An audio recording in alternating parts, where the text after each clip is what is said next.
ನಮಸ್ತೆ, good morning Karnataka. ದಿನದ ಪ್ರಮುಖ ಸುದ್ದಿಗಳು, ಅಪ್ಡೇಟ್ಸ್, ನ್ಯಾಷನಲ್ ಇಂಟರ್ನ್ಯಾಷನಲ್ ಸುದ್ದಿಗಳ ಜೊತೆಗೆ ರಾಜ್ಯ ರಾಜಕೀಯದ ಕಂಪ್ಲೀಟ್ ವಿಶ್ಲೇಷಣೆ. ಹೀಗೆ ದಿನದ ಪ್ರಮುಖ ಸುದ್ದಿಗಳ ಸ್ಪೀಡ್ ರೌಂಡ್ ಅಪ್.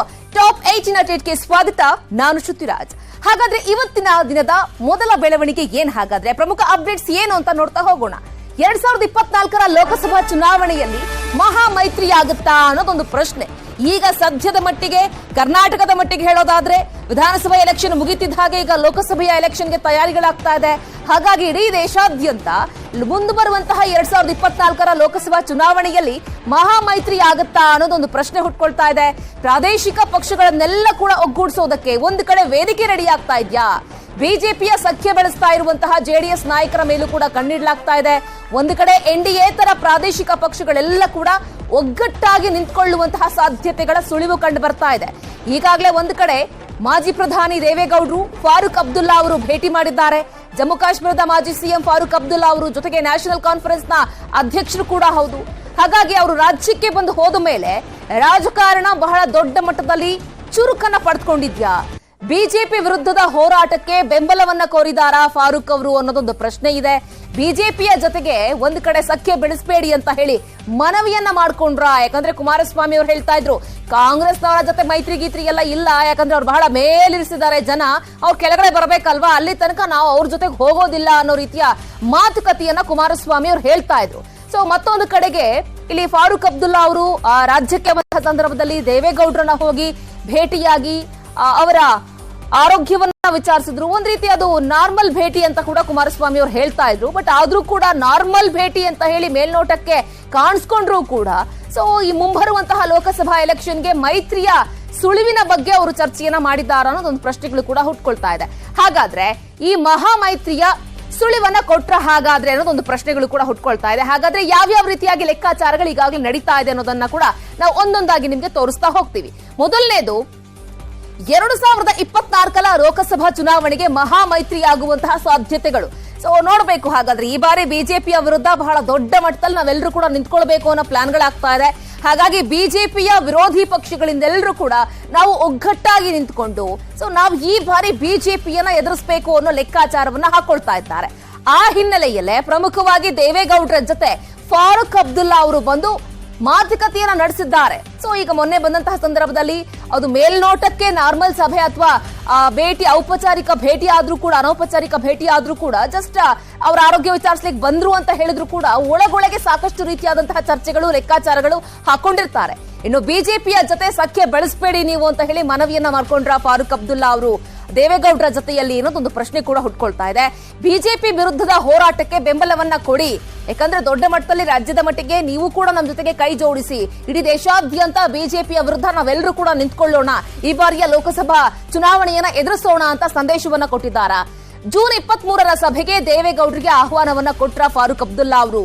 ಯಾಕಂದ್ರೆ ದೊಡ್ಡ ಮಟ್ಟದಲ್ಲಿ ಜೂನ್ 23ನೇ ತಾರೀಕು ದೊಡ್ಡ ಮಟ್ಟದ ಸಭೆಯನ್ನು ಕೂಡ ಅರೇಂಜ್ ಮಾಡಿದ್ದಾರೆ. ಹಾಗಾಗಿ ಬಿಜೆಪಿಯೇತರ ಎಲ್ಲ ಪಕ್ಷಗಳ ಪ್ರಮುಖ ನಾಯಕರುಗಳನ್ನ ಕೂಡ ಕರೆದಿರೋದ್ರಿಂದ ಪ್ರಮುಖವಾಗಿ ಆ ಒಂದು ಸಭೆಗೆ ದೇವೇಗೌಡರನ್ನ ಜೊತೆಗೆ ಕುಮಾರಸ್ವಾಮಿ ಅವರನ್ನ ಆಹ್ವಾನಿಸಿದ್ರ ಅನ್ನೋದೊಂದು ಪ್ರಶ್ನೆ ಕೂಡ ಇದೆ. ಇನ್ನು ಪ್ರಮುಖವಾಗಿ ಈ ಫಾರೂಕ್ ಅಬ್ದುಲ್ಲಾ ಅವರ ಭೇಟಿ ಹಿಂದೆ ಪಾಟ್ನಾ ಮೀಟಿಂಗ್ ನ ಮರ್ಮ ಇದೆಯಾ? ಹಾಗಾದ್ರೆ ಇದೇ ಸಭೆಗೆ ದೇವೇಗೌಡರನ್ನ ಆಹ್ವಾನಿಸಿದ್ರ ಫಾರೂಕ್ ಅಬ್ದುಲ್ಲಾ ಅವರು. 2024ರ ಲೋಕಸಭಾ ಚುನಾವಣೆಯಲ್ಲಿ ಬಿಜೆಪಿಯ ವಿರುದ್ಧ ವಿಪಕ್ಷಗಳ ಸಂಘಟಿತ ಹೋರಾಟ ಹಾಗಾದ್ರೆ ಯಾವ ರೀತಿಯಾಗಿದೆ ಅದನ್ನ ನಾವು ತೋರಿಸ್ತೀವಿ, ನೋಡ್ಕೊಂಡು ಬನ್ನಿ. ಹಾಗಾದ್ರೆ ಮತ್ತೊಂದು ಕಡೆಗೆ 2024ರಲ್ಲಿ ಇದೆಯಲ್ಲ, ಸೊ ವಿಪಕ್ಷಗಳ ಸಂಘಟಿತ ಹೋರಾಟ, ಬಿಜೆಪಿ ವಿರುದ್ಧ ಒಗ್ಗಟ್ಟು ಪ್ರದರ್ಶನಕ್ಕೆ ಸಿದ್ಧತೆಗಳಾಗ್ತಾ ಇದೆ. ನಾವು ಒಂದೊಂದೇ ಪಾಯಿಂಟ್ಸ್ ಗಳನ್ನ ತೋರಿಸ್ತಾ ಹೋಗ್ತೀವಿ ಯಾವ್ಯಾವ ರೀತಿಯಲ್ಲಿ ಆಗ್ತಾ ಇದೆ ಅಂತ ಹೇಳಿ. ನೋಡಿ, ಬಿಜೆಪಿಯ ವಿರುದ್ಧ ಈ ಬಾರಿ ಏನಾದ್ರೂ ಮಾಡಿ ನಾವೆಲ್ಲರೂ ಕೂಡ ದೊಡ್ಡ ಮಟ್ಟದ ಒಗ್ಗಟ್ಟು ಪ್ರದರ್ಶನದ ಜೊತೆಗೆ ತಮ್ಮ ಶಕ್ತಿ ಏನು ಅನ್ನೋದನ್ನ ಪ್ರದರ್ಶನ ಮಾಡಬೇಕು ಅಂತ ಹೇಳಿ ಈಗ ವಿಪಕ್ಷಗಳು ರೆಡಿ ಆಗ್ತಾ ಇದೆ. ಈಗಾಗಲೇ ಈ ಸಭೆಯ ನೇತೃತ್ವವನ್ನ ನಿತೀಶ್ ಕುಮಾರ್ ಅವರು, ಬಿಹಾರದ ಸಿಎಂ ಅವರು ವಹಿಸಿಕೊಳ್ತಾರೆ ಅಂತ ಹೇಳಲಾಗ್ತಾ ಇದೆ. ಈ ಪ್ರಮುಖ ನೇತೃತ್ವದಲ್ಲಿ ರಾಹುಲ್ ಗಾಂಧಿ ಅವರು, ಖರ್ಗೆ ಅವರು, ಕೇಜ್ರಿವಾಲ್ ಅವರು ಹಾಗೆ ದೀದಿ ಅವರು ಕೂಡ ಭಾಗಿಯಾಗ್ತಾರೆ ಅನ್ನೋದು ಗೊತ್ತಾಗ್ತಾ ಇದೆ. ತಮಿಳುನಾಡಿನ ಸಿಎಂ ಸ್ಟಾಲಿನ್ ಕೂಡ ಭಾಗಿಯಾಗ್ತಾರೆ ಅನ್ನೋ ಮಾತುಕತೆಗಳು, ಚರ್ಚೆಗಳು ಕೂಡ ಈಗಾಗಲೇ ನಡೀತಾ ಇದೆ. ಹಾಗಾದ್ರೆ ಎಲ್ಲರೂ ಕೂಡ ಒಗ್ಗಟ್ಟಾಗಿ ನಿಂತ್ಕೊಂಡು ಜೂನ್ 23ಕ್ಕೆ ಪಾಟ್ನಾದಲ್ಲಿ ನಡೆಯುವಂತಹ ಈ ಸಭೆ ಎಷ್ಟು ಮಹತ್ವವನ್ನ ಪಡೆದುಕೊಳ್ಳುತ್ತೆ? ಹಾಗಾದ್ರೆ ಬಿಜೆಪಿಯ ವಿರುದ್ಧ ಒಗ್ಗಟ್ಟನ್ನ ಪ್ರದರ್ಶನ ಮಾಡಲಿಕ್ಕೆ ಇಡೀ ದೇಶಾದ್ಯಂತ ಬಿಜೆಪಿಯೇತರ ಪಕ್ಷಗಳು, ಬಿಜೆಪಿಯ ವಿರುದ್ಧ ಇರುವಂತಹ ಪಕ್ಷಗಳೆಲ್ಲ ಕೂಡ ಒಗ್ಗಟ್ಟು ಪ್ರದರ್ಶನವನ್ನ ಮಾಡಲಿಕ್ಕೆ ಜೂನ್ 23ನೇ ತಾರೀಕು ಒಂದು ವೇದಿಕೆಯನ್ನ ಕೂಡ ನಿರ್ಮಾಣ ಮಾಡಿಕೊಂಡಿದ್ದಾವೆ. ಹಾಗಾದ್ರೆ ವಿಪಕ್ಷಗಳ ಒಗ್ಗಟ್ಟು ಯಾವ ರೀತಿಯಾಗಿದೆ, ಅವರ ಲೆಕ್ಕಾಚಾರಗಳೇನು, ಅವರ ಪ್ಲಾನ್ಗಳೇನು ಹಾಗಾದ್ರೆ ಅನ್ನೋದನ್ನ ನಾವು ನಿಮ್ಗೆ ತೋರಿಸ್ತಾ ಹೋಗ್ತೀವಿ ಒಂದೊಂದಾಗಿ. ಮುಂಬರುವಂತಹ 2024ರ ಲೋಕಸಭಾ ಎಲೆಕ್ಷನ್ ನಲ್ಲಿ ವಿಪಕ್ಷಗಳ ಸಂಘಟಿತ ಹೋರಾಟ ಇಲ್ಲಿ ಬಹಳ ಪ್ರಮುಖವಾಗಿ ಬೇಕಾಗುತ್ತೆ. ಯಾಕಂದ್ರೆ ಎಲ್ಲರೂ ಒಗ್ಗಟ್ಟಾಗಿದ್ರೆ ಮಾತ್ರ ಬಿಜೆಪಿಯನ್ನ ಸಮರ್ಥವಾಗಿ ಎದುರಿಸಲಿಕ್ಕೆ ಸಾಧ್ಯ ಅನ್ನೋದು ಎಲ್ರಿಗೂ ಕೂಡ ಗೊತ್ತಿರುವಂತಹ ವಿಚಾರ. ಆ ಹಿನ್ನೆಲೆಯಲ್ಲಿ ಬಿಜೆಪಿಯ ವಿರುದ್ಧ ತಮ್ಮ ದೊಡ್ಡ ಮಟ್ಟದ ಒಗ್ಗಟ್ಟನ್ನ, ಶಕ್ತಿಯನ್ನ ಪ್ರದರ್ಶನ ಮಾಡಬೇಕಾಗಿರುವಂತಹ ಅನಿವಾರ್ಯ ಪರಿಸ್ಥಿತಿ ಬಿಜೆಪಿ ಏತರ ಪಕ್ಷಗಳಿಗಿದೆ. ಹಾಗಾಗಿ ಎಲ್ಲರೂ ಕೂಡ ಒಗ್ಗಟ್ಟಾಗಿ ಒಂದು ವೇದಿಕೆಯನ್ನ ಸೃಷ್ಟಿ ಮಾಡಿಕೊಂಡು ಅವರಿಗವರೇ ಎಲ್ಲರೂ ಕೂಡ ಒಗ್ಗಟ್ಟಾಗಿ ನಿಂತ್ಕೊಂಡು ಬಿಜೆಪಿಯ ವಿರುದ್ಧ ಸಮರವನ್ನ ಸಾರ್ಲಿಕ್ಕೆ ಅಂತ ಹೇಳಿ ಸಜ್ಜಾಗ್ತಾ ಇದ್ದಾರೆ. ಹಾಗಾಗಿ ಬಿಜೆಪಿಯ ವಿರುದ್ಧ ದೊಡ್ಡ ಮಟ್ಟದ ಶಕ್ತಿ ಪ್ರದರ್ಶನಕ್ಕೆ ಜೂನ್ 23ನೇ ತಾರೀಕು ಒಂದು ಟೈಮ್ ಅನ್ನ ಕೂಡ ಫಿಕ್ಸ್ ಮಾಡ್ಕೊಂಡಿದ್ದಾರೆ. ಜೂನ್ 23 ಪಾಟ್ನಾದಲ್ಲಿ ವಿಪಕ್ಷಗಳ ಸಭೆ, ಪ್ರಮುಖರೆಲ್ಲರೂ ಕೂಡ ಭಾಗಿಯಾಗ್ತಾರೆ. ಅದರಲ್ಲಿ ಸಾಕಷ್ಟು ರೀತಿಯಾದಂತಹ ಲೆಕ್ಕಾಚಾರಗಳನ್ನ ಒಳಗೊಂಡಂತಹ ಮಹತ್ವದ ಸಭೆ ಮುಂಬರುವಂತಹ ಲೋಕಸಭಾ ಎಲೆಕ್ಷನ್ ನ ದೃಷ್ಟಿಯಿಂದ ಪಾಟ್ನಾದಲ್ಲಿ ಒಂದು ವೇದಿಕೆಯನ್ನ ರೆಡಿ ಮಾಡಿದ್ದಾರೆ. ಟೈಮ್ ಅನ್ನ, ಸಮಯವನ್ನ ಕೂಡ ನಿಗದಿ ಮಾಡಿದ್ದಾರೆ. ಈಗಾಗಲೇ ಡೇಟ್ ಅನ್ನ ಕೂಡ ಅನೌನ್ಸ್ ಮಾಡಿದ್ದಾರೆ. ಪ್ರಮುಖವಾಗಿ ರಾಜ್ಯದ ನಾಯಕರುಗಳನ್ನ ಕೂಡ ಈಗಾಗಲೇ ದೇವೇಗೌಡರನ್ನ, ಫಾರೂಕ್ ಅಬ್ದುಲ್ಲಾ ಅವರು ಕೂಡ ಇನ್ವೈಟ್ ಮಾಡಿರೋದ್ರಿಂದ ಸೊ ಬಹಳ ದೊಡ್ಡ ಮಟ್ಟದಲ್ಲೇ ಇಡೀ ರಾಷ್ಟ್ರಾದ್ಯಂತ ಬಿಜೆಪಿಯ ವಿರುದ್ಧ ಸೆಟೆದು ನಿಲ್ಲಬೇಕು, ನಾವು ಈ ಬಾರಿ ಮೋದಿ ಅವರಿಗೆ ಟಕ್ಕರನ್ನ ಕೊಡ್ಲೇಬೇಕು, ಅದೇನಾದ್ರೂ ಆಗ್ಲಿ ಪರವಾಗಿಲ್ಲ ಅಂತ ಹೇಳಿ ಲೆಕ್ಕಾಚಾರಗಳನ್ನ ಹಾಕೊಳ್ತಾ ಇದ್ದಾರೆ. ಪ್ರಮುಖವಾಗಿ ರಾಹುಲ್ ಗಾಂಧಿ ಅವರು, ಎಐಸಿಸಿ ಅಧ್ಯಕ್ಷರಾಗಿರುವಂತಹ ಖರ್ಗೆ ಅವರು, ಜೊತೆಗೆ ದೆಹಲಿಯ ಸಿಎಂ ಕೇಜ್ರಿವಾಲ್ ಅವರು, ಪಶ್ಚಿಮ ಬಂಗಾಳದ ದೀದಿ ಅವರು, ಮಮತಾ ಬ್ಯಾನರ್ಜಿ ಅವರು ಇವರೆಲ್ಲರೂ ಕೂಡ ಭಾಗಿಯಾಗ್ತಾರೆ. ಅಷ್ಟು ಮಾತ್ರ ಅಲ್ಲ, ತಮಿಳುನಾಡಿನ ಸಿಎಂ ಸ್ಟಾಲಿನ್ ಅವರು ಕೂಡ ಭಾಗಿಯಾಗ್ತಾರೆ ಈ ಒಂದು ಸಭೆಯಲ್ಲಿ. ಪ್ರಮುಖವಾಗಿ ನಿತೀಶ್ ಕುಮಾರ್ ಅವರು, ಬಿಹಾರದ ಸಿಎಂ ನಿತೀಶ್ ಕುಮಾರ್ ಅವರು ಈ ಸಭೆಯ ನೇತೃತ್ವವನ್ನ ವಹಿಸ್ತಾರೆ ಅಂತ ಹೇಳಲಾಗ್ತಾ ಇದೆ. ಪ್ರಮುಖವಾಗಿ ದಿಗ್ಗಜಗಳು, ಘಟಾನುಘಟಿಗಳು ಎಲ್ಲರೂ ಕೂಡ ಒಗ್ಗಟ್ಟಾಗಿ ನಿಂತ್ಕೊಂಡು ಈ ಬಾರಿ ತಮ್ಮ ಶಕ್ತಿ ಎಷ್ಟಿದೆ ಅನ್ನೋದನ್ನ ಬಿಜೆಪಿಯ ವಿರುದ್ಧ ತೋರಿಸಬೇಕು. ಏನಾದ್ರೂ ಆಗ್ಲಿ, 9 ವರ್ಷಗಳಿಂದ ನಿರಂತರವಾಗಿ ಬಿಜೆಪಿಯ ಮೋದಿಯವರ ಆಡಳಿತ ಇದೆ. ಆ ಮೋದಿಯವರ ನಾಗಾಲೋಟಕ್ಕೆ ಮುಂಬರುವಂತಹ 2024ರಲ್ಲಿ ನಾವು ಬ್ರೇಕ್ ಹಾಕಲೇಬೇಕು ಅನ್ನೋ ತೀರ್ಮಾನಕ್ಕೆ ವಿಪಕ್ಷಗಳು ಬಂದಂಗೆ ಕಾಣಿಸ್ತಾ ಇದೆ. ಬನ್ನಿ ಹಾಗಾದ್ರೆ ಇದೆಲ್ಲ ವಿಚಾರಗಳಿಗೆ ಸಂಬಂಧಪಟ್ಟ ಹಾಗೆ ಕಂಪ್ಲೀಟ್ ಆಗಿ ಮಾಹಿತಿಯನ್ನು ಕೊಡ್ಲಿಕ್ಕೆ ನಮ್ಮ political bureau head Chidananda Patel ನೇರ ಸಂಪರ್ಕದಲ್ಲಿ ಜಾಯ್ನ್ ಆಗ್ತಾ ಇದ್ದಾರೆ. ಪಟೇಲ್ರೆ, ಮುಂಬರುವಂತಹ 2024ರ ಲೋಕಸಭಾ ಎಲೆಕ್ಷನ್ ಬಿಜೆಪಿ ಏತರ ಪಕ್ಷಗಳಿಗೆ ಬಹಳ ಇಂಪಾರ್ಟೆಂಟ್ ಆಗಿದೆ. ಆ ಹಿನ್ನೆಲೆಯಲ್ಲಿ ಒಂದು ಮಹಾ ಮೈತ್ರಿಯನ್ನ ಮಾಡಿಕೊಂಡು ಸಾಕಷ್ಟು ಒಂದು ವೇದಿಕೆಯನ್ನ ಸೃಷ್ಟಿ ಮಾಡಿಕೊಳ್ಳುವಂತಹ ಲೆಕ್ಕಾಚಾರಗಳಾಗ್ತಾ ಇದೆ. ಆ ನಿಟ್ಟಿನಲ್ಲಿ ಯಾವ್ಯಾವ ರೀತಿಯಾಗಿ ಬೆಳವಣಿಗೆಗಳಾಗ್ತಾ ಇದೆ? ನಿರಂತರ 2 ಅವಧಿಯ ಏನು ಸರ್ಕಾರ ಮತ್ತು 1 ದಶಕದ ಆಡಳಿತಕ್ಕೆ ಏನು ಕೊನೆ ಆಡ್ಬೇಕಂತ ಹೇಳಿ ಇದೀಗ ಕಾಂಗ್ರೆಸ್ನ ಜೊತೆ ಇರ್ತಕ್ಕಂತ ಮಿತ್ರ ಪಕ್ಷಗಳು ಜೂನ್ 23ರಂದು ಒಂದು ಸಭೆಯನ್ನು ಮಾಡ್ತಿರುವಂತ, ಆ ಮುಖಾಂತರ ಬಿಜೆಪಿಯೇತರ ಪಕ್ಷಗಳು ಒಗ್ಗಟ್ಟನ್ನು ಪ್ರಾರ್ಥಿಸಿರುವಂತದ್ದು 2024ರ ಭಾರತೀಯ ಜನತಾ ಪಕ್ಷದ ವಿಜಯದೊಂದಿಗೆ ಕಡಿವಾಣ ಹಾಕುವುದು ಇದರ ಉದ್ದೇಶ. ಈ ನಡುವೆ ಕೂಡ ಪ್ರಾದೇಶಿಕ ಪಕ್ಷಗಳು ಇದೀಗ ಕಾಂಗ್ರೆಸ್ ಪಕ್ಷದೊಂದಿಗೆ ಕೈ ಜೋಡಿಸಲು ಈಗಾಗಲೇ ಬಿಹಾರದ ನಿತೀಶ್ ಕುಮಾರ್ ಸೇರಿದಂತೆ, ಪಶ್ಚಿಮ ಬಂಗಾಳದ ಮುಖ್ಯಮಂತ್ರಿ ಸೇರಿದಂತೆ ಹಾಗೂ ತಮಿಳುನಾಡಿನ ಮುಖ್ಯಮಂತ್ರಿ ಸೇರಿದಂತೆ ಎಲ್ಲ ರಾಜ್ಯದ ಬಿಜೆಪಿಯೇತರ ಮತ್ತು ಬಿಜೆಪಿ ವಿರೋಧಿ ಪಕ್ಷಗಳು ಮತ್ತು ಮುಖ್ಯಮಂತ್ರಿಗಳ ಒಕ್ಕೂಟ ರಚನೆ ಆಗ್ತಿರುವಂತದ್ದು.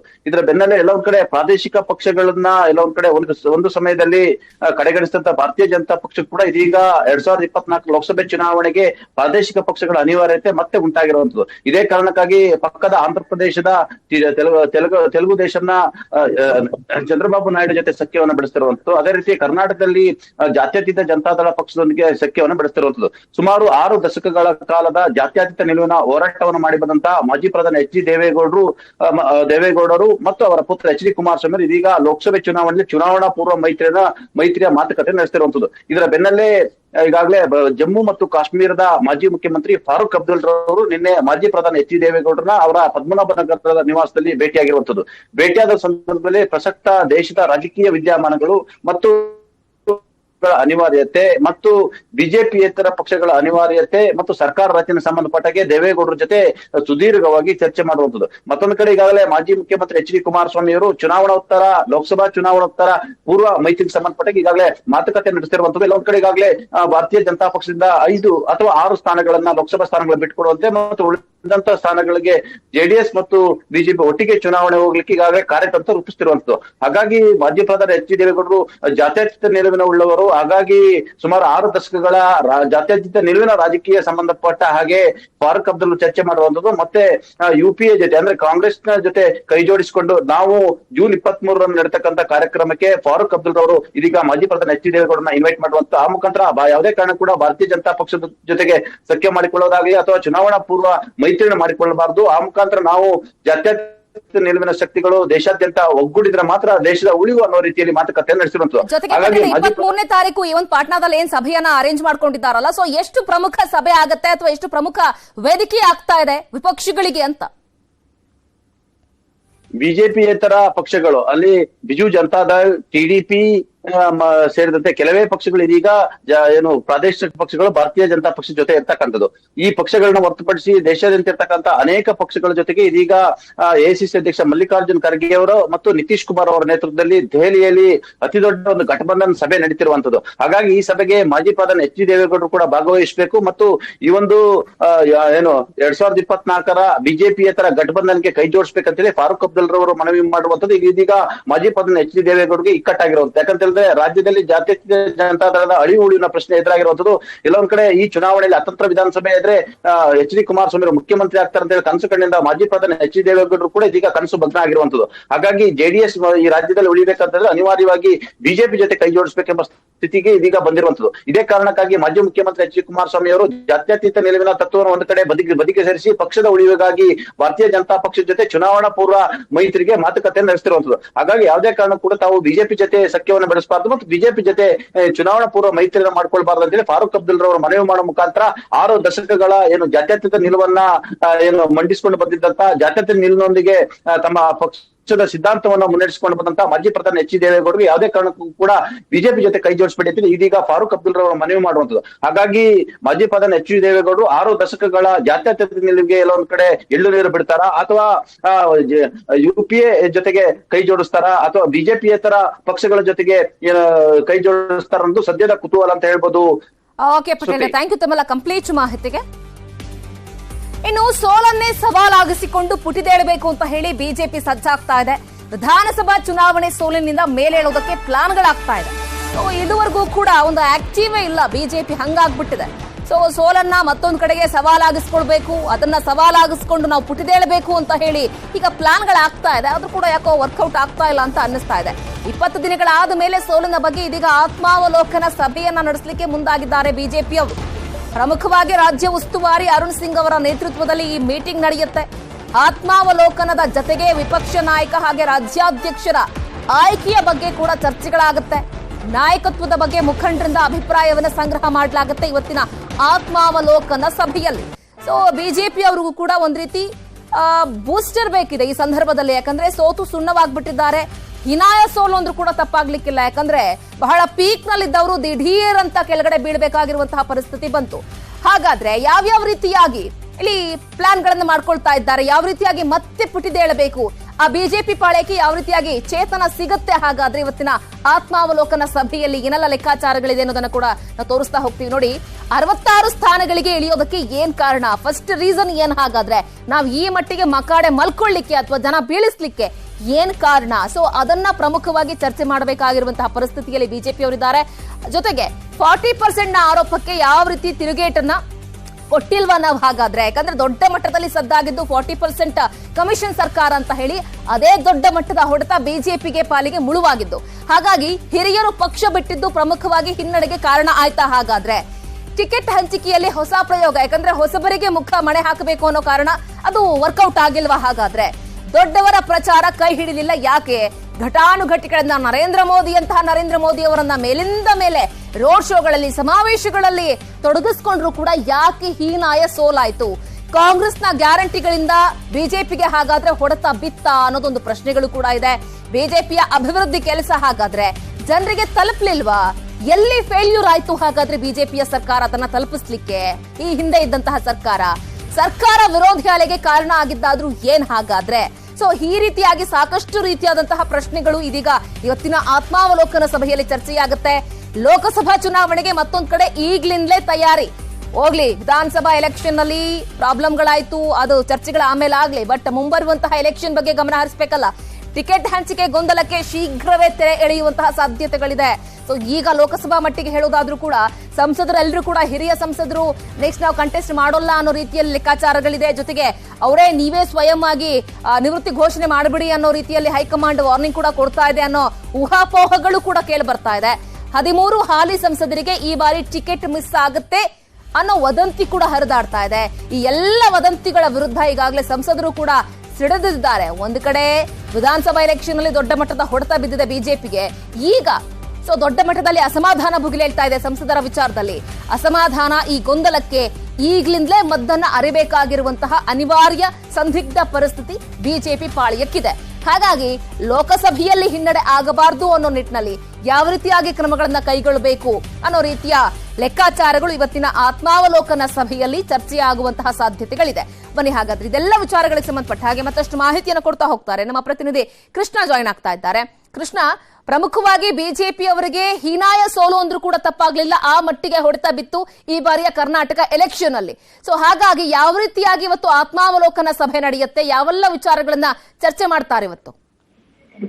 ಚುನಾವಣೆಯಲ್ಲಿ ಸೋತ ಬಳಿಕವಾಗಿ ಮೊದಲ ಬಾರಿಗೆ ಆತ್ಮಾವಲೋಕನ ಸಭೆಯನ್ನ ಇವತ್ತು ಬಿಜೆಪಿ ನಾಯಕರು ಮಾಡುತ್ತಿರುವಂತದ್ದು. ಅಂದ್ರೆ 20 ದಿನಗಳ ನಂತರವಾಗಿ ಎಲ್ಲೋ ಒಂದ್ ಕಡೆ ಚುನಾವಣೆಯಲ್ಲಿ ಸೋಲಿನ ಬಗ್ಗೆ ಚರ್ಚೆಯನ್ನ ಮಾಡಲಿಲ್ಲ ಅಂತಂದ್ರೆ, ಮತ್ತೆ ಬರುವಂತ ದಿನಗಳಲ್ಲಿ ನಿಲುವನ್ನ ತೆಗೆದುಕೊಳ್ಳಿಲ್ಲ ಅಂತಂದ್ರೆ ಪಕ್ಷ ಇದೇ ರೀತಿಯಾಗಿ ಕೆಳವ ಭಾಗಕ್ಕೆ ಹೋಗ್ಬೇಕಾಗತ್ತೆ ಅನ್ನೋ ಕಾರಣಕ್ಕೋಸ್ಕರವಾಗಿ ಒಂದ್ ರೀತಿ ಇವತ್ತು ಸಭೆಗೆ ಬಂದಾಗಿರುವಂತದ್ದು. ಬೆಳಿಗ್ಗೆ 10:30ಕ್ಕೆ ಗೆದ್ದವರ ಶಾಸಕರ ಸಭೆ ಆಗುತ್ತೆ, 3 ಗಂಟೆಗೆ ಪರಾಜಿತ ಅಭ್ಯರ್ಥಿಗಳ ಜೊತೆ ಸಭೆ ಆಗುತ್ತೆ, ಅದ್ರ ಜೊತೆಗೆ ಸಂಜೆ ರಾಜ್ಯ ಕೋರ್ ಕಮಿಟಿ ಸಭೆ ಕೂಡ ನಡೆಯುತ್ತೆ. ಈ ಒಂದು 3 ಸಭೆಗಳಲ್ಲೂ ಕೂಡ ಬಹುಮುಖ್ಯವಾಗಿ ಸೋಲಿನ ಪರಾಮರ್ಶೆ ಬಗ್ಗೆ ಪ್ರಮುಖವಾಗಿ ಚರ್ಚೆ ಆಗುತ್ತೆ. ಮತ್ತೆ ಈಗಾಗಲೇ ಬಿಜೆಪಿಯಲ್ಲಿ ನಾಯಕತ್ವದ ಪ್ರಶ್ನೆ ಕೂಡ ಇದ್ದಿರುವಂತದ್ದು. ಮುಖ್ಯವಾಗಿ ಈಗಾಗಲೇ ಕಾಂಗ್ರೆಸ್ ಒಂದು ರೀತಿ ಆಕ್ರಮಣಕಾರಿಯಾಗಿ ಒಂದ್ ರೀತಿ ಸರ್ಕಾರ ಮಾಡೋದ್ರ ಮುಖಾಂತರವಾಗಿ, ಗ್ಯಾರಂಟಿಗಳ ಮುಖಾಂತರವಾಗಿ ಜನರನ್ನ ಬಳಿ ಸೆಳೆಯುವಂತ ಒಂದು ಪರಿಸ್ಥಿತಿ ಅಂದ್ರೆ ಲೋಕಸಭಾ ಚುನಾವಣೆಗೂ ಕೂಡ ಸಿದ್ಧತೆಯನ್ನ ಮಾಡ್ಕೊಳ್ತಾ ಇದೆ. ಹೀಗಾಗಿ ಅದನ್ನ ಆಕ್ರಮಣಕಾರಿಯಾಗಿ ಅವರ ವಿರುದ್ಧವಾಗಿ ಹೋರಾಟವನ್ನ ಮಾಡಬೇಕು. ಹೋರಾಟ ಮಾಡಿದ್ರು ಕೂಡ ಪ್ರಬಲವಾದಂತಹ ನಾಯಕರು ಬೇಕಾಗುತ್ತೆ. ಹೀಗಾಗಿ ಪ್ರಬಲ ನಾಯಕರು ಯಾರು ಅನ್ನೋದ್ರ ಬಗ್ಗೆ ಕೂಡ ಬಿಜೆಪಿ ವಲಯದಲ್ಲಿ ಈಗಾಗಲೇ ಸಾಕಷ್ಟು ಪ್ರಶ್ನೆ ಆಗಿದೆ. ಈಗಾಗಲೇ ವಿರೋಧ ಪಕ್ಷದವರು ಕೂಡ ಸಾಕಷ್ಟು ಟೀಕೆ ಟಿಪ್ಪಣಿಯನ್ನ ಮಾಡ್ಕೊಳ್ತಾ ಇದ್ದಾರೆ. ಹೀಗಾಗಿ ಇದಕ್ಕೆ ಒಂದ್ ರೀತಿ ಅಂದ್ರೆ ವಿರೋಧ ಪಕ್ಷದ ಸ್ಥಾನವನ್ನ ಯಾರಿಗೆ ಕೊಟ್ಟರೆ ಒಳ್ಳೇದು ಅನ್ನೋದ್ರ ಬಗ್ಗೆ ಕೂಡ ಇವತ್ತಿನ ಸಭೆಯಲ್ಲಿ ಕೂಡ ಚರ್ಚೆ ಆಗ್ತಾ ಇದೆ. ಮತ್ತೆ ಈಗಾಗಲೇ ಲೋಕಸಭಾ ಚುನಾವಣೆಗೆ ಸಿದ್ಧತೆ ಕೂಡ ನಡೆಯುವಂತ ಚರ್ಚೆ ಕೂಡ ಆಗುತ್ತೆ. ಈಗಾಗಲೇ ಹಾಲಿ ಸಂಸದರಿಗೆ ಟಿಕೆಟ್ ಇಲ್ಲ ಅನ್ನೋದ್ರ ಬಗ್ಗೆ ಕೂಡ ಚರ್ಚೆ ಆಗ್ತಾ ಇದೆ. ಹೀಗಾಗಿ ಹಾಲಿ ಸಂಸದರಿಗೆ ಟಿಕೆಟ್ ಕೊಡಬೇಕಾ ಬೇಡವಾ ಅನ್ನೋದ್ರ ಬಗ್ಗೆ ಕೂಡ ಒಂದಷ್ಟು ಚರ್ಚೆ ಆಗುತ್ತೆ. ಒಟ್ಟಾರೆಯಾಗಿ ಇವತ್ತಿನ ಸಭೆ ಬಹಳ ಪ್ರಮುಖವಾಗಿದೆ ಬಿಜೆಪಿ ಪಾಲಿಗೆ. ಯಾಕಂದ್ರೆ ಇಷ್ಟು ದಿನಗಳ ಕಾಲ ಯಾವುದೇ ಸಭೆ ಸಮಾರಂಭಗಳು ಆಗಿರ್ಲಿಲ್ಲ. ಇವತ್ತಿನ ಸಭೆಯಲ್ಲಿ ಏನೆಲ್ಲ ಕಾರಣಗಳು ಚರ್ಚೆ ಆಗುತ್ತೆ, ಆ ಒಂದು ಕಾರಣಗಳ ಮೇಲೆ ಬಹುಮುಖ್ಯವಾಗಿ ಒಂದಷ್ಟುಗಳು ನಿರ್ಧಾರಗಳಾಗುತ್ತೆ. ಓಕೆ ಕೃಷ್ಣ, ಥ್ಯಾಂಕ್ ಯು ತಮ್ಮ ಕಂಪ್ಲೀಟ್ ಮಾಹಿತಿಗೆ. Welcome back. ಜೂನ್ 11ನೇ ತಾರೀಕಿನಿಂದ ಮಹಿಳೆಯರಿಗೆ ಉಚಿತ ಪ್ರವಾಸಕ್ಕೆ ಅವಕಾಶ ಕೊಡಲಾಗಿದೆ. ಈ ಶಕ್ತಿ ಯೋಜನೆ ಅಡಿಯಲ್ಲಿ ಕರ್ನಾಟಕದಾದ್ಯಂತ ಸಾರಿಗೆ ಇಲಾಖೆಯ ಸಾಮಾನ್ಯ ಬಸ್ಗಳಲ್ಲಿ ಉಚಿತ ಪ್ರಯಾಣ ಸಿಗುತ್ತೆ. ಇದಕ್ಕೆ ಸರ್ಕಾರ ಕೆಲವೊಂದಿಷ್ಟು ನಿಬಂಧನೆಗಳ ಜೊತೆಗೆ ಅಧಿಕೃತ ಆದೇಶವನ್ನು ಕೂಡ ಹೊರಡಿಸಿದೆ. ಯಾವ್ಯಾವ್ದು ಹಾಗಾದ್ರೆ ನಾವು ತೋರಿಸ್ತಾ ಹೋಗ್ತೀವಿ ನೋಡಿ. ಫ್ರೀ ಪ್ರಯಾಣಕ್ಕೆ ಯಾವ ರೀತಿ ಕಂಡೀಷನ್ ಅಂತ. ಸಾಮಾನ್ಯ ವೇಗದೂತ ಬಸ್ನಲ್ಲಿ ಮಾತ್ರ ಅವಕಾಶ ಇರುತ್ತೆ. ಈ ರಾಜಹಂಸ, ಐಷಾರಾಮಿ, ಎಸಿ, ಸ್ಲೀಪರ್ ನಲ್ಲಿ ಸೊ ಯಾರು ಕೂಡ ಪ್ರಯಾಣ ಮಾಡೋ ಹಾಗಿಲ್ಲ. ಅಂದ್ರೆ ದುಡ್ಡು ಕೊಟ್ಟು ಹೋಗ್ಬೇಕಷ್ಟೇ, ಫ್ರೀ ಇಲ್ಲ. ಅದರಲ್ಲಿ ಯಾವ್ದಾದ್ರೂ ಸರ್ಕಾರಿ ಗುರುತಿನ ಚೀಟಿಯನ್ನ ನೀವು ಟ್ರಾವೆಲ್ ಮಾಡುವಂತಹ ಸಂದರ್ಭದಲ್ಲಿ ತೋರಿಸಲೇಬೇಕು. ಮಹಿಳಾ ಪ್ರಯಾಣಿಕರಿಗೆ ಶೂನ್ಯ ಮೊತ್ತದ ಟಿಕೆಟ್ ಅನ್ನ ಕೊಡಬೇಕು. ಟಿಕೆಟ್ ಕೊಡೋದಿಲ್ಲ ಅಂದ ಕೂಡಲೇ ಟಿಕೆಟ್ ಅನ್ನ ಕೊಡದೇ ಇರೋ ರೀತಿಯಲ್ಲಿಲ್ಲ. ಸೊ ಅದು ಝೀರೋ ಬ್ಯಾಲೆನ್ಸ್ ಅಥವಾ ಶೂನ್ಯ ಮೊತ್ತದ ಟಿಕೆಟ್ ಅನ್ನ ಕೊಡಬೇಕಾಗತ್ತೆ. ಅಂತಾರಾಜ್ಯ ಸಾರಿಗೆ ಬಸ್ಗಳಲ್ಲಿ ಉಚಿತ ಪ್ರಯಾಣ ಇಲ್ಲ. ಹಂಗನ್ಬಿಟ್ಟು ನೀವು ಬೇರೆ ಬೇರೆ ರಾಜ್ಯಗಳಿಗೆ ಹೋಗುವಂತಹ ಬಸ್ಗಳಿಗೆ ಹತ್ತೋಂಗಿಲ್ಲ. 8 ವರ್ಷದ ಒಳಗಿನ ಎಲ್ಲ ಮಕ್ಕಳಿಗೂ ಕೂಡ ಉಚಿತ. ಅಂದ್ರೆ 8 ವರ್ಷದ ಒಳಗಿನ ಎಲ್ಲ ಮಕ್ಕಳಿಗೂ ಉಚಿತ. 8 ವರ್ಷದಿಂದ 18 ವರ್ಷದ ಹೆಣ್ಮಕ್ಳಿಗೂ ಕೂಡ ಟಿಕೆಟ್ ಅನ್ನ ತೆಗೆದುಕೊಳ್ಬೇಕಾಗತ್ತೆ. ಸೊ ವಿದ್ಯಾರ್ಥಿನಿಯರನ್ನ ಹೊರತುಪಡಿಸಿ, ಯಾಕಂದ್ರೆ ವಿದ್ಯಾರ್ಥಿನಿಯರಿಗೆ ಆಯಾಯ ರೂಟಿನ ಪಾಸ್ಗಳನ್ನ ಕೊಡ್ತಾರೆ. ಸೊ ಅವರಿಗೂ ಕೂಡ ಫ್ರೀ ಅಂತ ಹೇಳಿದ್ದಾರೆ. ಬಟ್ ಅದನ್ನ ಬಿಟ್ರೆ ಹೊರಭಾಗದಲ್ಲಿ ಎಲ್ಲೂ ಕೂಡ ಅವ್ರು ಓಡಾಡೋ ಹಾಗಿಲ್ಲ. 8ರಿಂದ 18ನೇ ತರಗತಿ ಅಂದ್ರೆ ವಯಸ್ಸಿನ ಮಕ್ಕಳು ಕೂಡ ಟಿಕೆಟ್ ಅನ್ನ ತೆಗೆದುಕೊಳ್ಬೇಕಾಗತ್ತೆ. ಬಟ್ 8ನೇ ವರ್ಷದ ಒಳಗಡೆನ ಮಕ್ಕಳಿಗೆ ಫ್ರೀ ಅಂತ ಹೇಳಲಾಗ್ತಾ ಇದೆ. ಸೊ ಇದೆಲ್ಲ ಕಂಡೀಷನ್ ಗಳನ್ನ ಕೂಡ ಈ ಒಂದು ಶಕ್ತಿ ಯೋಜನೆಗೆ ಹೇಳಲಾಗ್ತಾ ಇದೆ. ಶಕ್ತಿ ಯೋಜನೆ ಹಾಗೆ ಅನ್ನಭಾಗ್ಯ ಯೋಜನೆಯ ಉದ್ಘಾಟನೆಯ ಕುರಿತು ಮುಖ್ಯಮಂತ್ರಿಗಳು ಪೂರ್ವಭಾವಿ ಸಭೆಯನ್ನ ಕೂಡ ನಡೆಸಿದ್ರು. ಶಕ್ತಿ ಭವನದಲ್ಲಿ ನಡೆದಂತಹ ಈ ಸಭೆಯಲ್ಲಿ ಸಾರಿಗೆ ಸಚಿವ ರಾಮಲಿಂಗಾರೆಡ್ಡಿ ಅವರು, ಆಹಾರ ಹಾಗೆ ನಾಗರಿಕ ಪೂರೈಕೆ ಸಚಿವರಾಗಿರುವಂತಹ ಕೆಎಚ್ ಮುನಿಯಪ್ಪ ಅವರು ಸೇರಿ ಹಲವರು ಭಾಗಿಯಾಗಿದ್ರು. ಜೂನ್ 11ನೇ ತಾರೀಕು ಮಹಿಳೆಯರಿಗೆ ಉಚಿತ ಬಸ್ ಪ್ರಯಾಣ ಸೌಲಭ್ಯ ಕಲ್ಪಿಸುವ ಈ ಶಕ್ತಿ ಯೋಜನೆಗೆ ವಿಧಾನಸೌಧದ ಮುಂಭಾಗದಲ್ಲಿ ಮುಖ್ಯಮಂತ್ರಿ ಸಿದ್ದರಾಮಯ್ಯನವರು ಚಾಲನೆಯನ್ನ ಕೊಡಲಿದ್ದಾರೆ. ಅವತ್ತು ಮಧ್ಯಾಹ್ನ 1 ಗಂಟೆ ಆದ ಮೇಲೆ ಈ ಸೌಲಭ್ಯ ಜಾರಿಗೆ ಬರುತ್ತೆ. ಬಿಜೆಪಿ ಸರ್ಕಾರ ಮಾಡಿರುವಂತಹ ಮೀಸಲಾತಿಯ ಗೊಂದಲವನ್ನ ನಿವಾರಿಸುತ್ತೇವೆ ಅಂತ ಸಿಎಂ ಸಿದ್ದರಾಮಯ್ಯ ಹೇಳ್ತಿದ್ದಾರೆ. ಶೋಷಿತ ವರ್ಗಗಳ ಒಕ್ಕೂಟದ ಸದಸ್ಯರಿಗೆ ಮುಖ್ಯಮಂತ್ರಿಗಳು ಭರವಸೆಯನ್ನು ಕೂಡ ಕೊಟ್ಟಿದ್ದಾರೆ. ಸರ್ಕಾರದ ಅವಧಿಯಲ್ಲಿ ಶಾಶ್ವತ ಹಿಂದುಳಿದ ವರ್ಗಗಳ ಆಯೋಗದ ವತಿಯಿಂದ ಹಮ್ಮಿಕೊಳ್ಳಲಾದ ಜಾತಿವಾರು ಸಾಮಾಜಿಕ ಶೈಕ್ಷಣಿಕ ಸಮೀಕ್ಷೆ ವರದಿಯನ್ನು ಸ್ವೀಕರಿಸಿ ಅದರ ದತ್ತಾಂಶದ ಆಧಾರದಲ್ಲಿ ವಿವಿಧ ಸಮುದಾಯಗಳಿಗೆ ಅನುಕೂಲ ಕಲ್ಪಿಸಲಾಗುತ್ತೆ ಅಂತ ಹೇಳಿದ್ದಾರೆ. ಕಾನೂನು ಸುವ್ಯವಸ್ಥೆಯ ಎಡಿಜಿಪಿ ಆಗಿದ್ದಂತಹ ಅಲೋಕ್ ಕುಮಾರ್ ಅವರನ್ನ ವರ್ಗಾವಣೆ ಮಾಡಲಾಗಿದೆ. ಟ್ರಾಫಿಕ್ ಹಾಗೆ ರಸ್ತೆ ಸುರಕ್ಷತಾ ಎಡಿಜಿಪಿಯಾಗಿ ಅಲೋಕ್ ಕುಮಾರ್ ಅವರನ್ನ ವರ್ಗಾವಣೆ ಮಾಡಿರೋದು. ಕಾನೂನು ಸುವ್ಯವಸ್ಥೆಯ ಎಡಿಜಿಪಿಯಾಗಿ ಹಿತೇಂದ್ರ ಅವರನ್ನ ನೇಮಕಗೊಳಿಸಿ ರಾಜ್ಯ ಸರ್ಕಾರ ಆದೇಶಿಸಿದೆ. ಸೌಮೇಂದ್ರ ಮುಖರ್ಜಿಯನ್ನ ಆಡಳಿತ ವಿಭಾಗಕ್ಕೆ ಎಡಿಜಿಪಿಯಾಗಿ ವರ್ಗಾವಣೆ ಮಾಡಿದೆ. ಹಾವೇರಿಯಲ್ಲಿ ಶತಮಾನದ ಶಾಲೆಯೊಂದು ಮಳೆ ಗಾಳಿಗೆ ಬಿದ್ದು ಹೋಗಿದೆ. ರಟ್ಟೆಹಳ್ಳಿ ತಾಲೂಕಿನ ಕುಡಪಲಿ ಗ್ರಾಮದಲ್ಲಿ ಸರ್ಕಾರಿ ಶಾಲೆಯ ಮೇಲ್ಛಾವಣಿ ಕುಸಿದು ಬಿದ್ದಿರೋದು. ಇಷ್ಟೆಲ್ಲ ಆದ್ರೂ ಕೂಡ ಇದೇ ಶಾಲೆಯಲ್ಲಿ ಇನ್ನೂ ಕೂಡ ಪಾಠ ನಡೀತಾ ಇದೆ. ಅಲ್ಲದೆ ದೇವಸ್ಥಾನ ರಂಗಮಂದಿರದಲ್ಲೂ ಪಾಪ ತಾತ್ಕಾಲಿಕವಾಗಿ ಪಾಠ ನಡೆಸ್ತಾ ಇದ್ದಾರೆ. 1ನೇ ಕ್ಲಾಸಿಂದ 3ನೇ ಕ್ಲಾಸ್ವರೆಗೂ ಕೂಡ ಒಂದೇ ರೂಮ್ನಲ್ಲಿ ಸ್ಟೂಡೆಂಟ್ಸ್ಗಳನ್ನ ಕೂರಿಸಿ ಪಾಠ ಮಾಡ್ತಿದ್ದಾರೆ. ಈ ಕಾರಣಕ್ಕಾಗಿಯೇ ಮಕ್ಕಳು ಶಾಲೆಗೆ ಗೈರಾಗ್ತಾ ಇದ್ದಾರೆ. ನಮ್ಮ ಮಕ್ಕಳ ಪ್ರಾಣ ಮುಖ್ಯ, ಟಿಸಿ ಕೊಟ್ಬಿಡಿ, ನಾವೆಲ್ಲಾದ್ರೂ ಬೇರೆ ಕಡೆ ಸೇರಿಸ್ಕೊಳ್ತೀವಿ ಅಂತ ಹೇಳಿ ಪೋಷಕರು ಕೇಳ್ತಾ ಇದ್ದಾರಂತೆ. ನಮಗೆ ಓದಲು ಕೊಠಡಿಗಳು ಇಲ್ಲ. ಗಾಳಿ ಮಳೆ ಬಂದು ಎಲ್ಲ ಬಿದ್ದಿದ್ದಾವೆ. ನಮಗೆ ಕೊಠಡಿಗಳನ್ನು ದಯಮಾಡಿಸಿ ಕೊಡಬೇಕ್ರಿ ಸರ್. ಎಷ್ಟನೇ ಕ್ಲಾಸ್ ಎಲ್ಲ ಎಲ್ಲಿದಾರ ಹುಡುಗರು? 1, 2, 3. ಹೌದಾ? ತೊಂದರೆ ಆಗ್ತಿದ್ಯಾ? ಹಾಂ ರೀ. ಅಂದ್ರೆ ಶಾಲೆ ರೂಮ್ಸ್ ಇಲ್ಲಲ್ಲ, ಅದಕ್ಕೆ ತೊಂದರೆ ಆಗ್ತಿದ್ಯಾ? ಹಾಂ ರೀ ಸರ್. ರೂಮ್ಸ್ ಬೇಕಾ? ಹಾಂ ರೀ. ಯಾರಿಗೆ ಕೇಳ್ತೀವ, ಏನೇನಂತ ಕೇಳ್ತೀವಿ? ಕೊಠಡಿ ಬೇಕ್ರಿ.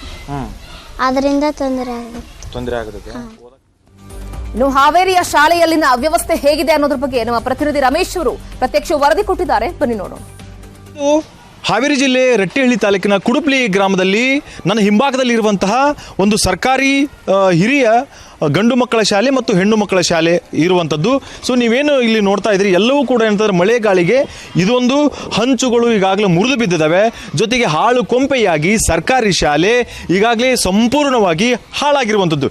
ಈ ಹಿನ್ನೆಲೆಯಲ್ಲಿ ನಾನು ಮಕ್ಕಳಿಲ್ಲಿ ಯಾವ ರೀತಿ ಕಷ್ಟಪಡ್ತಿದ್ದಾರೆ ಅನ್ನೋದನ್ನು ವಿಶೇಷವಾಗಿ ತುಂಬ ಎಕ್ಸ್ಕ್ಲೂಸಿವ್ ಆಗಿರ್ತಕ್ಕಂಥ ಒಂದು ದೃಶ್ಯಾವಳಿಯಲ್ಲಿ ಕೂಡ ನಾನು ತೋರಿಸ್ತೀನಿ. ನನ್ನ ಎಡಭಾಗದಲ್ಲಿ ನೀವೇನು ನೋಡ್ತಾ ಇದ್ರಿ ಅಲ್ಲೊಂದು ಟೆಂಪಲ್ ಬರುತ್ತೆ, ಸಿದ್ಧಿವಿನಾಯಕ ಟೆಂಪಲ್ ಬರುತ್ತೆ. ಸೊ ಆ ಟೆಂಪಲ್ ಒಳಗಡೆ ಏನಂತಂದ್ರೆ ಸರ್ಕಾರಿ ಶಾಲೆಯ ಹೆಣ್ಣು ಮಕ್ಕಳು ಅಂದ್ರೆ 5ನೇ ತರಗತಿಯಲ್ಲಿ ಇರ್ತಕ್ಕಂಥ ಏನು ಹೆಣ್ಮಕ್ಳು ಏನಿದ್ದಾರೆ ಇವ್ರು ಎಲ್ಲರೂ ಕೂಡ ಏನಂತಂದ್ರೆ ಈ ಒಂದು ದೇವಸ್ಥಾನದ ಒಳಗಡೆ ಈಗಾಗಲೇ ವಿದ್ಯಾಭ್ಯಾಸನ ಮಾಡಿಸ್ತಾ ಇದ್ದಾರೆ. ಟೀಚರ್ ಕೂಡ ಅವ್ರಿಗೆ ಏನಂತಂದ್ರೆ ಹೇಳ್ಕೊಡ್ತಾ ಇದ್ದಾರೆ. ಮಕ್ಕಳು ಏನಂತಂದ್ರೆ ಈ ಒಂದು ಸರ್ಕಾರಿ ಶಾಲೆಯ ಒಳಗಡೆ ಕುಳಿತು ಏನಂತಂದ್ರೆ ಕಲಿಯಬೇಕಾಗಿರ್ತಕ್ಕಂಥ ಈ ಮುಗ್ಧ ಮಕ್ಕಳು ಈಗ ಏನಂತಂದ್ರೆ ಒಂದು ದೇವಸ್ಥಾನದ ಒಳಗಡೆ ಬಂದು ಅದು ಹೊರಗಡೆ ಏನಂತಂದ್ರೆ ದೇವಸ್ಥಾನದ ಹೊರಗಡೆ ಈಗಾಗಲೇ ಕಲಿತಾ ಇರುವಂಥದ್ದು. ನನ್ನ ಒಂದು ಮುಂಭಾಗದಲ್ಲಿ ಕೂಡ ನೋಡ್ಬೋದು ಅಲ್ಲಿ 1ರಿಂದ ಹಿಡಿದು 3ನೇ ತರಗತಿ ಮಕ್ಕಳು ಅಂದ್ರೆ ಇವರಿಗೆ 1ನೇ ತರಗತಿ ಕೊಠಡಿ ಇಲ್ಲ, 2ನೇ ತರಗತಿ ಕೊಠಡಿ ಇಲ್ಲ, 3ನೇ ತರಗತಿ ಕೊಠಡಿಯೂ ಇಲ್ಲ. ಆದ್ರೆ ಇರುವಂಥದ್ದು ಬಯಲು ರಂಗಮಂದಿರ ಜಾಗದಲ್ಲಿ ಮಕ್ಕಳಿಗೆ ವಿದ್ಯಾಭ್ಯಾಸವನ್ನ ಇಲ್ಲಿರುವಂತಹ ಶಿಕ್ಷಕರು ಮಾಡಿಸ್ತಾ ಇದ್ದಾರೆ. ಸೊ ಇದನ್ನು ನೋಡಿದ್ರೆ ಖಂಡಿತವೂ ಕೂಡ ಏನಂತಂದ್ರೆ ಶಿಕ್ಷಣ ಇಲಾಖೆ ತುಂಬಾ ಗಂಭೀರವಾಗಿ ತೆಗೆದುಕೊಳ್ಳುವಂತಹ ಪ್ರಕರಣ ಅಂತಾನೆ ಹೇಳ್ಬೋದು. ಜೊತೆಗೆ ಒಂದು ತಲೆ ತಗ್ಗಿಸುವಂತಹ ವಿಚಾರವನ್ನು ಕೂಡ ಹೇಳ್ಬೋದು. ಅಂದ್ರೆ ಕನಿಷ್ಠ ಪಕ್ಷ ಇಲ್ಲಿ ಸುಮಾರು 9 ಕೊಠಡಿಗಳ ಅವಶ್ಯಕತೆ ಇರುವಂಥದ್ದು. ಈಗ 2 ಕೊಠಡಿಗಳು ಕೂಡ ಈಗಾಗಲೇ ಬಂದಿದೆ, ಆದ್ರೆ ಅವು ಕೂಡ ಇನ್ನೂ ದುರಸ್ತಿ ಹಂತದಲ್ಲಿ ಇದಾವೆ. ಇನ್ನು 7 ಕೊಠಡಿಗಳು ಬಾಕಿ ಇರೋ ಹಿನ್ನೆಲೆಯಲ್ಲಿ ಮಕ್ಕಳಿಗೆ ವಿದ್ಯಾಭ್ಯಾಸ ಮಾಡಲಿಕ್ಕೆ ಇಲ್ಲೆಲ್ಲಿ ಕೊಠಡಿಗಳೇ ಇಲ್ಲದ ಹಿನ್ನೆಲೆಯಲ್ಲಿ ಮಕ್ಕಳು ಈ ಒಂದು ಬಯಲು ಜಾಗದಲ್ಲಿ ಕುತ್ಕೊಂಡು ಕಲಿಯುವಂತಹ ಒಂದು ದುಸ್ಥಿತಿಗೆ ಏನಂತಂದ್ರೆ ಇಲಾಖೆ ಬಂದ್ಬಿಡ್ತಾ ಅನ್ನೋ ಒಂದು ವಿಚಾರ ಕೂಡ ಈಗಾಗಲೇ ಮಾಡಿರುವಂಥದ್ದು. ಜೊತೆಗೆ ಪೋಷಕರು ಕೂಡ ಈಗಾಗಲೇ ಇದಕ್ಕೆ ಸಾಕಷ್ಟು ರೀತಿಯಲ್ಲಿ ಆಕ್ರೋಶನ ವ್ಯಕ್ತಪಡಿಸ್ತಾ ಇದ್ದಾರೆ. ನಮ್ಮ ಮಕ್ಕಳಿಗೆ ಏನಂತಂದ್ರೆ ಕೊಠಡಿಗಳು ಇಲ್ಲ ಎಂಬ ಒಂದು ನಿಟ್ಟಿನಲ್ಲಿ ಬಹಳ ಬೇಜಾರನ್ನು ಕೂಡ ಈಗಾಗಲೇ ವ್ಯಕ್ತಪಡಿಸ್ತಾ ಇದ್ದಾರೆ. ಸೊ ಇದಿಷ್ಟು ಏನಂತಂದ್ರೆ ಇಲ್ಲಿ ಕಂಡು ಬಂದಿರತಕ್ಕಂಥ ಕೊಠಡಿಗಳ ಇಲ್ಲದಕ್ಕೆ ದುಸ್ಥಿತಿಯಲ್ಲಿ ತುಂಬ ಮುಗ್ಧ ಮಕ್ಕಳು ಏನಂತಂದ್ರೆ ಬಯಲಿನ ಜಾಗದಲ್ಲಿ ಈಗ ಅವರು ವಿದ್ಯಾಭ್ಯಾಸವನ್ನು ಮಾಡ್ತಾ ಇದ್ದಾರೆ. ನಮಗೆ ಏನು ಬೇಡ, ಕೊಠಡಿಗಳನ್ನು ಕೊಡಿ, ನಾವು ಮಕ್ಕಳಿಗೆ ವಿದ್ಯಾಭ್ಯಾಸನ ಕಲಿಸ್ಕೊಡ್ತೀವಿ. ಶಿಕ್ಷಣ ಇಲಾಖೆ ಮತ್ತು ಶಾಸಕರಾಗಿರ್ಬೋದು, ಸಚಿವರಾಗಿರ್ಬೋದು ಇದನ್ನ ಗಮನ ಹರಿಸಿ ನಮಗೆ ಬೇಗನೆ ಕೊಠಡಿ ಕೊಡಿ ಅಂತಂದು ಇಲ್ಲಿರುವಂತಹ ಮಕ್ಕಳಾಗಿರ್ಬೋದು, ಜೊತೆಗೆ ಏನಂತಂದ್ರೆ ಪೋಷಕರಾಗಿರ್ಬೋದು ಅಂಗಲಾಚಿ ಬೇಡ್ತಾ ಇದ್ದಾರೆ. ಹಾವೇರಿಯಿಂದ ರಮೇಶ್ BH, ನ್ಯೂಸ್ 18 ಕನ್ನಡ. ಚಿತ್ರದುರ್ಗ ಜಿಲ್ಲೆಯ ಹಲವೆಡೆ ಶಾಲೆಗಳಲ್ಲಿ ಮಕ್ಕಳಿಗೆ ಪಾಠ ಮಾಡೋದಕ್ಕೆ ಶಿಕ್ಷಕರೇ ಇಲ್ಲ. ಚಳ್ಳಕೆರೆ, ಹಿರಿಯೂರು, ಮೊಳಕಾಲ್ಮೂರು ತಾಲೂಕುಗಳಲ್ಲಿ ಶಿಕ್ಷಕರ ಕೊರತೆ ಕಾಡ್ತಾ ಇದೆ. ಮೊಳಕಾಲ್ಮೂರು ತಾಲೂಕಿನ 15 ಶಾಲೆಗಳಲ್ಲಿ, ಚಳ್ಳಕೆರೆ ತಾಲೂಕಿನ 25ರಿಂದ 30 ಶಾಲೆಗಳಲ್ಲಿ ಶಿಕ್ಷಕರ ಹುದ್ದೆ ಖಾಲಿ ಇದೆ. ಕೆಲ ಶಾಲೆಗಳಿಗೆ ಬೇರೆ ಶಾಲೆಗಳಿಂದ ತಾತ್ಕಾಲಿಕವಾಗಿ ಶಿಕ್ಷಕರನ್ನ ನಿಯೋಜನೆ ಮಾಡಲಾಗಿದೆ. ಇನ್ನು ವಾರಕ್ಕೆ ಕೇವಲ 2ರಿಂದ 3 ದಿನ ಮಾತ್ರ ಈ ನಿಯೋಜಿತ ಶಿಕ್ಷಕರು ಬರ್ತಾರಂತೆ. ಹೀಗಾಗಿ ನಮ್ಮ ಮಕ್ಕಳಿಗೆ ತೊಂದರೆಯಾಗ್ತಾ ಇದೆ, ಶೀಘ್ರವೇ ನಮ್ಮ ಶಾಲೆಗಳಿಗೆ ಶಿಕ್ಷಕರನ್ನ ನೇಮಿಸಿ ಅಂತ ಪೋಷಕರು ಒತ್ತಾಯಿಸ್ತಾ ಇದ್ದಾರೆ. ರಾಮನಗರದ ಚನ್ನಪಟ್ಟಣದಲ್ಲೂ ಕೂಡ ಡೇಂಜರ್ ಅಂಡರ್ ಪಾಸ್ಗಳು ಅಪಾಯಕ್ಕೆ ಆಹ್ವಾನವನ್ನು ಕೊಡ್ತಾ ಇದೆ. ಈ ಚನ್ನಪಟ್ಟಣ ಟು ಕುಣಿಗಲ್ ಮಾರ್ಗದ ರಾಜ್ಯ ಹೆದ್ದಾರಿಯಲ್ಲಿರುವಂತಹ ಅಂಡರ್ ಪಾಸ್ ಅನ್ನ ಅವೈಜ್ಞಾನಿಕವಾಗಿ ನಿರ್ಮಿಸಲಾಗಿದೆ. ಪಕ್ಕದಲ್ಲೇ ಕೆರೆ ಇದೆ. ಜೋರ್ ಮಳೆ ಬಂದ್ರೆ ಅಂಡರ್ ಪಾಸ್ ನಲ್ಲಿ ನೀರು ನಿಂತ್ಕೊಳ್ಳುತ್ತೆ. ಪ್ರತಿನಿತ್ಯ ಸಾವಿರಾರು ಜನರು ಇದೇ ಅಂಡರ್ ಪಾಸ್ ನ ಮುಖಾಂತರ ಓಡಾಡ್ತಾರೆ. ಮಳೆ ಬಂದ್ರೆ ನೀರು ತುಂಬಿ ಪ್ರಯಾಣಿಕರು ಪರದಾಡ್ತಾರೆ. ಪ್ರತಿ ಬಾರಿ ಕೂಡ ಕೂಡಲೇ ಅಂಡರ್ ಪಾಸ್ ನಲ್ಲಿ ಡ್ರೈನೇಜ್ ವ್ಯವಸ್ಥೆಯನ್ನ ಕಲ್ಪಿಸಬೇಕು ಅಂತ ಹೇಳಿ ಸ್ಥಳೀಯರು ಒತ್ತಾಯಿಸುತ್ತಿದ್ದಾರೆ. ಇದಿಷ್ಟು ಇವರಿಗಿನ ಪ್ರಮುಖ ಅಪ್ಡೇಟ್ಸ್. ನೋಡ್ತಾ ಇರಿ ನ್ಯೂಸ್ 18, ಜಾಲ ನಮ್ಮದು, ಬಲ ನಿಮ್ಮದು.